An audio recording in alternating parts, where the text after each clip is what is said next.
on behalf of the Institute for Leadership and Strategic Foresight, welcome to So You Want to Be the Chief, a podcast for leaders.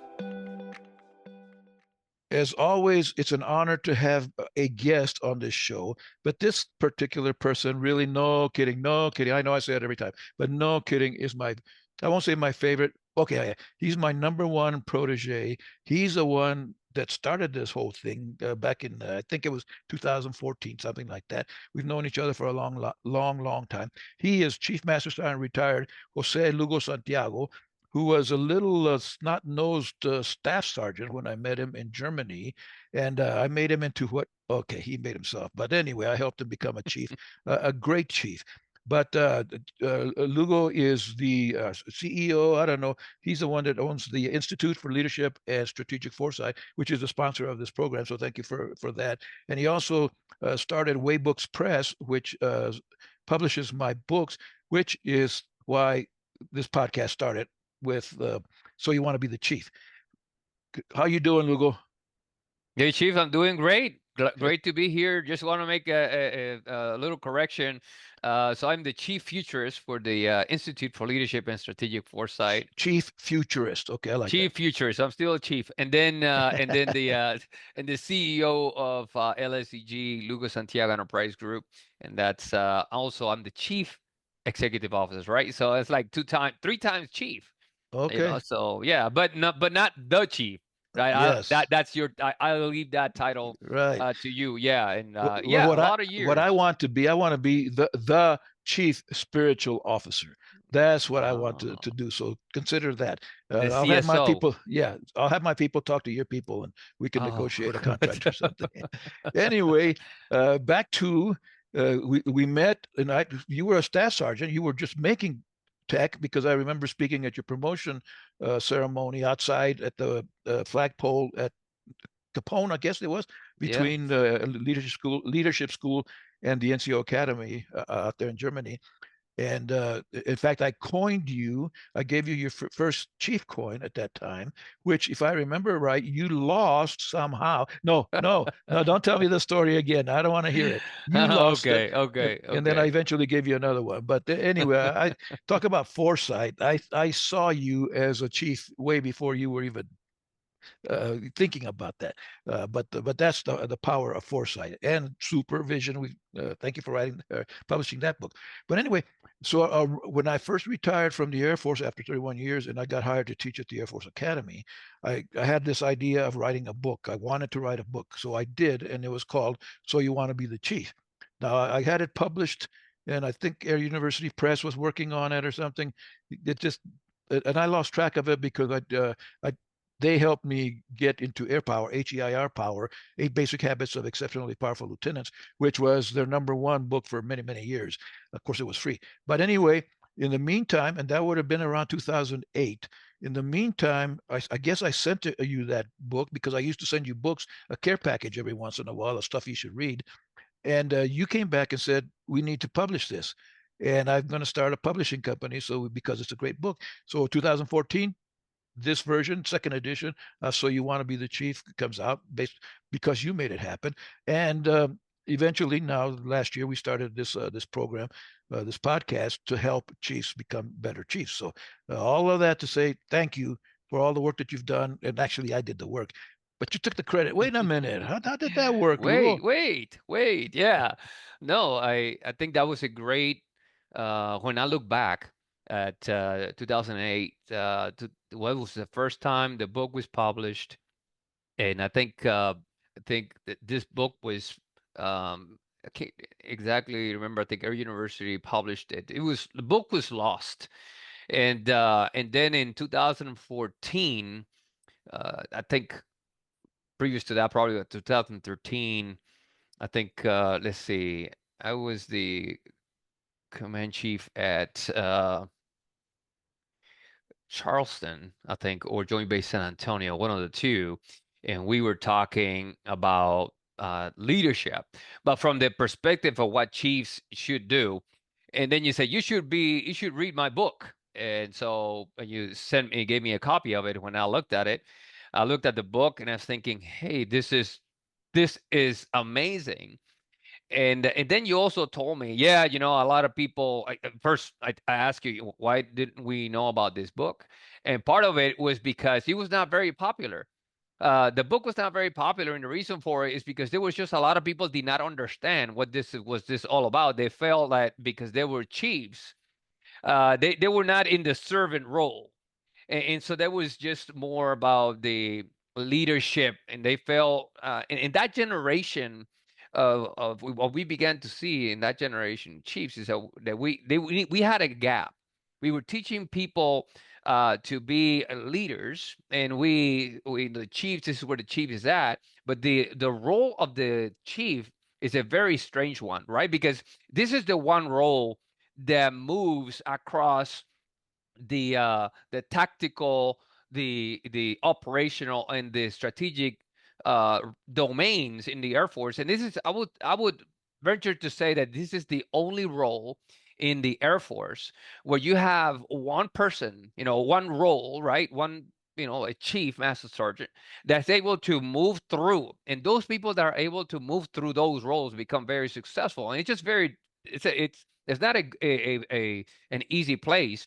And so I thought your book closed that gap, but it was not. But a lot of people did not understand until we said, what, let's publish it again, but this time let's do some changes, and you redefine some of these lessons, and then I can't say enough, right? Because this other part of the book is this historical perspective.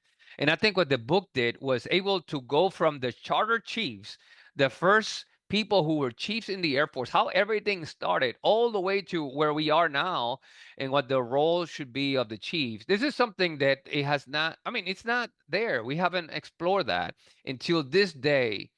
When I look at that book, and I mean, I was reading, the first part of the book again. We're talking about the charter chiefs, the performance report, how everything came about. That perspective, I think, is even needed even more now, so people understand, where we came from. How did the service got to where we are right now? And so from this point, we can look into how is that role the chief is going to look in the future. And I think these are the kind of conversations we need to have. I agree, which means that you're telling me that I should do the next version of it somehow. The new version, The new, yeah, think about it. I mean, yeah, you figure the complexities that we are dealing now. That is not that we have a world that is more complex than the one before. I don't think so. But we're just dealing with some things that are kind of new, maybe, right? Like generative AI, and what is that doing? Deep learning and machine learning. How does that affect your leadership? And then the attention of the people that you're leading, how it's being divided, and where they get information from, and what information is correct, and how do I reconcile all of these perspectives in a role where it goes, they constantly move from tactical to strategic to operational to, how do I develop that instinct to merge all of those perspectives so I can be an effective leader? yeah. And as you say that, Lugo, I'm not disagreeing with you. Maybe I'm just educating you because that's what I've been doing for 30 years with you, and I'm still working on it. So keep learning, Keep, okay? yeah, don't lose the hope. Keep on educating. But it's funny because I'm invited to Chiefs meetings wherever they may be. And by the way, those of you who are listening and would like me to come out and share my thoughts with you, I would love to do it. I don't charge military organizations other than get me there. But anyway, when I do go speak to groups, Lugo, and I listen to what they're talking about, what's funny is that it's the same topics that we talked about. And I was a chief way before you were. So my generation, I guess you're like 3 generations away from me, my chief experience, but it's the same topics, but how we deal with them has changed. I mean, 1991, when the core values came out, integrity, service, and excellence, we had them before. We had 7 of them, but no one knew what they were. I couldn't have told you what they were. But it was the same thing. How do we get people to have character? Well, it changed when the core values came out. It's changed every generation because things, 9/11 changed us. We don't do things the way we used to do it. The last few years, COVID has changed us. So we do things differently. But and what's in the book really is foundational because those things don't change. They're the same things. We just have to, like you said, and that's I think the point that you're making, that we maybe the revision of it, the next version of it is how do we deal with AI? In 2014 we didn't have AI. Now the truth is, and you're smarter than I am. We have had AI for a long, long time. We just hadn't thought about it or used it, or it wasn't as prominent as it is right now. So how that external stuff has changed, and it's going to continue to change. I mean, you're a foresight kind of guy. I'm sure you see the vision. The future is going to change continuously, but how do we adjust so that we can uh, uh, be able to do it the right way at the right time in the right place with the right people? And that's, I think, the dilemma. So yeah, these you're right. We need to think about things the way they are now. And that's the idea of the podcast, really, Lugo, that you guys, because I've had, now you are retired, but nonetheless, you haven't been retired that long. And some of the people I've had on the program are still on active duty, and they're trying to get their heads and their hands around how do we deal with this stuff. And the idea is that we share it with people so that the listener, can at least think about it. I hadn't thought about that. This is what they did back in the day. What is that? Back to the Future. You know that movie? Mm. I think there's three or four of them. That's sometimes what we need to do. If nothing else, consider that. We used to do it this way. Maybe it's still the right way. Maybe we've gone too far. And in fact, you're talking about the APR, EPR, and all that kind of stuff. That I can't remember the charter chief that did the introduction for me. Um, but anyway, that's changed how we do it, but the foundation has not changed. We're still trying to figure out how do we promote people, how do we help people become their best selves, and it changes all the time. It changes all the time. I guess we sent an email, right? We just sent an email saying you will be better. That worked for you. I saw those emails, Lugo. Yeah, Well, although you know, you it got to misspelled change. there. Yeah, it got to change, right? It got to change because the environment that we live in is not the same environment than we were before. And so it's just like the river, right? People say you can't step into a river, to the same river twice, but it's still the fact that it is a river. You're still, I mean, it has all the illustrations of a river. It has some boundaries. Water flows through it. There's bumpy areas. There are places where you may be able to canoe through. Other places there'll be white water rafting, Mm, right? Because yeah. because it's just a very difficult place to be. And so the same thing when we're talking about leaders, chiefs leading, it is it is not, things will be approached in a different way because you cannot step into the same era twice. You're only stepping in one, but still it is still the era, it is still a river, and there's still some things that define that kind of environment. Like, for example, you got resources that you need to manage, you got people that you need to lead, you have different perspectives that are emerging, and there are some other perspectives of the past that they are competing with the perspectives of the future, and you have to reconcile. You got to figure out which things of the past I'm going to let die, and what things of the future I'm going to just maybe banter with others, Mm, so we can really agree on a, let's say, using our environment, our language, a common operating picture of how things should look, and then move into those. And the thing about that kind of river is that it changes because there is accelerated change. You also have the constant flux of people, and so you're not going to have the same team all the time. You got PCSs and everything, so you're constantly refreshing the vision A lot of people can't do that, right? They focus so much on the river and the situation that they're doing. They're pedaling. They're, now we're in the whitewater rafting time, and then they forget to, hey, there's a reason why we're doing all of this work is because we're going to be in this place where all of us say, this is the best place that we're going to be at. But then that continues to change because of all these forces, pushes, pulls of the environment. So now that picture looks a little bit different. And so here, what we're trying to do is refresh it so that we can renew the energy of the team to get there. So Yeah. all of these boundaries, I mean, all of those kind of actions that we're talking about are the same actions that we took in the past, and we're doing it in the present, and we're gonna have to do it in the future. But we may have to do all of these things at different times.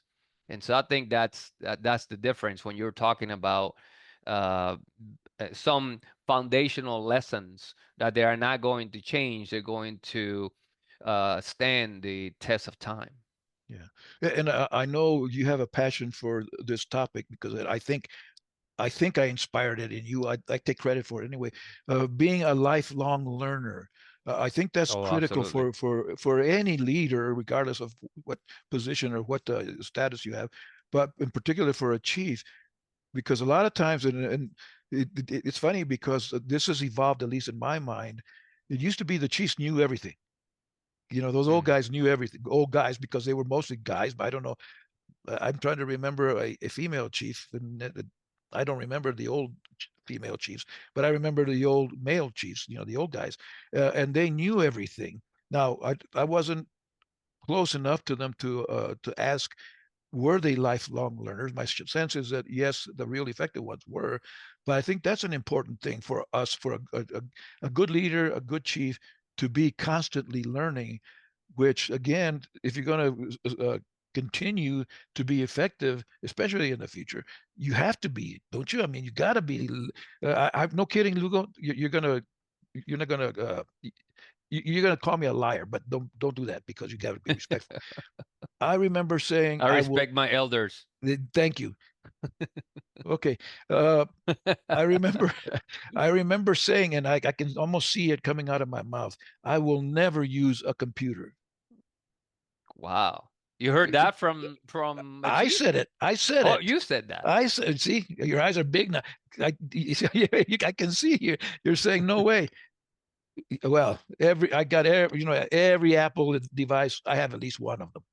Some of them I have two or three, but that I think is a good example, at least of my striving to be a lifelong learner. That I don't know much AI, but that's my goal this year to learn a little bit more about it. But the best AI is all in. Anyway, Mhm. um, Mhm. did you get that? Yeah, I Okay, got it. write I that one got down. it. Write that one down. I just had a comment on the issue of learning. Yeah, and that's a hype, right? We got to stay out of the hypes. And I think that especially in leadership because and you know this from previous conversations, but the what's really changing, the biggest news that you can think about what is really happening out there, big things that are happening are not reported in the news. And so we have to be very careful when we're looking at what's changing. We got to be looking at, what's kind of change is happening in the fringes, and then track it through. But I would say in regards to learning, that there is a big danger in learning, and that is that you're trying to learn everything and not use, the resources that you have. That's one, and I'm gonna get to that point in a second. Two is that you learn the past, and you're constantly stuck in the past and not learning the future. The future is always emerging, and yes, you can learn about the future. That's a long conversation. Maybe even a different podcast, or the podcast episode.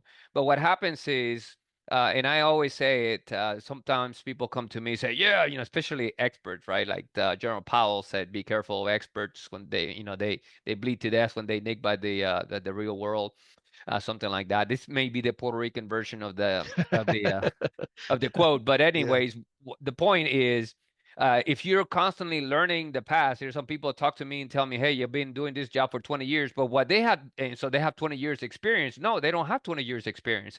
They have, maybe 2 years repeated, 10 times, or 1 year repeated 20 times. And that is the danger of thinking that you're learning when you're actually not learning. You're just repeating the past. And so you have to refresh the knowledge. And the other piece of learning is that, so you got to learn from lessons learned, right? Something happens in the organizations, you learn. That's really learning. And how does this applies to the future, the organization, and how we're going to make decisions now? How is this going to change us? That's the real learning. And then you go to the past, to your archive, and think about, okay, these things, I need to pull these things. So these are signs of the kind of things that we're talking about. Okay, now let's go back to the other point about resources. When you're trying to learn everything, what happens is you don't using the resources that you have, the people that you have with you. This is what I mean. And it creates weak leaders. It creates weak leaders when you're trying to learn everything around you and not using the resources. So, in my experience, I have worked with leaders that were their functional experts, and they will get into the organization, and you could tell everybody was sat down around the table and waiting for the boss. They would expose their thoughts, but they were depending mostly on the thought of the leader to make the decisions, right? And to guide them, rather than, and so the leader was comfortable in that environment. And what created was a weak environment for a weak development of those subordinates. And I'm talking about, obviously, and I've seen it, colonels, chiefs, senior enlisted, you name it, because they knew the leader was going to make the decisions, and the leader did not. It was not asking from them everything they could. Now, I was on the other side. I saw leaders. They were not the functional experts, and so they had to rely on the people, and so they expected a ton from their people because they knew themselves. They did not know everything. These people know. And so those organizations created better leaders. And I mean, I remember in my own leadership, I remember sometimes I was in situations where I was not the functional expert. So what did I do? My behavior was different when I was the functional expert, and when I was not. When I was not the functional expert, I was, people were being trained. I was asking them why they learned. I wanted to know that I send them to training, and I also wanted them to know that I was expecting them to teach me what they learned in their training. And so and that created better leaders, in my opinion. Yeah. And how you do it, there are many ways. But the important thing is to continue and to strive to be a continuous learner, a lifelong learner, so that you can grow and you can help your followers grow themselves as well. So, uh, and that's foundational too. I think, Lugo. We used to, we when I was growing up, in particular in the military, we didn't have the devices, all of the electronics, and all of that kind of stuff. We had I had to look up words in a dictionary. It's a book. You have a lot of books behind you. It was a real thick book with a lot of words in it. You'd have to go look for the encyclopedia. There's one behind me. I still have it. Don't need it anymore because it's all on my phone. Or actually, it's on my watch. But nonetheless, we didn't have the resources that we have now. That we And I think part of what you're saying is we should take advantage of it. A good leader should take advantage of them, but don't overdo it. If you find someone that really knows this stuff, let them lead. I think if I was successful at all as a chief was when I found out someone really had expertise in this and they had a passion for it. Let them go. Let them do it. I'm following you. At the Air Force Academy, it was amazing how many times, Lugo, a cadet would come in and I was going to work on this project, and we'd have this discussion, and he'd say, "Okay, chief, what do I do?" I said, "I don't know. You're the boss." What? You're the chief. I know. And I'm the chief follower. I'm going to follow you. And that was my way of helping them go out and learn it themselves, because there is some value in sharing, a lot of value in sharing, but there's a point that it's more valuable when they learn themselves. You go do the research, you go figure it out, come back and we'll talk. So, and again, I think what is that? The vulnerability, humility, all the things that a chief needs to learn and practice. Because I think isn't it in the book?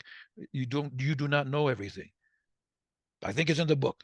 Yeah. Yeah, Yeah, you don't know everything. But yeah, I think that the piece about followership, and I think the piece about leading and letting people lead is not that you send them out there.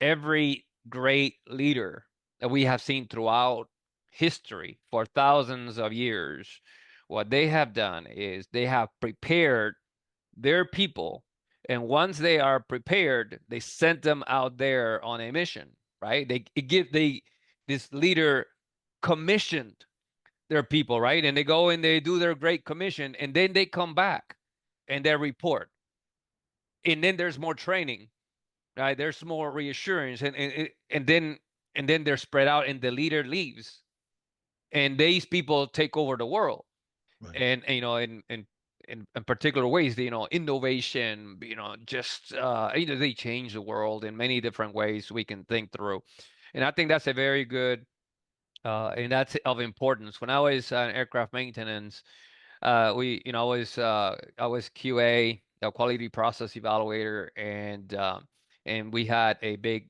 sign in our office, a QA office, aircraft maintenance, said, "In God we trust, everyone else we inspect."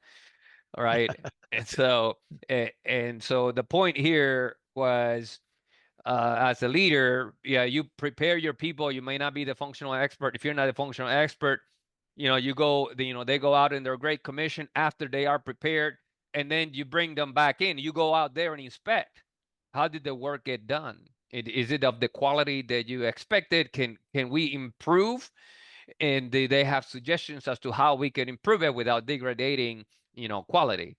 So the main thing is that we can deliver capability to the warfighter, or whoever else is the customer. In some cases, we are serving missions that have to do with humanitarian and whatever. It's not always specifically to the warfighter, but we're constantly thinking through that. And there's always this loop, right, where we have knowledge, we distribute that knowledge, we embed it in some kind of application where it's executed, and then there's a feedback loop that gives us a hint as to how effective we were in ensuring they accomplished the mission with the quality and the effectiveness that we were and efficiency we were looking for.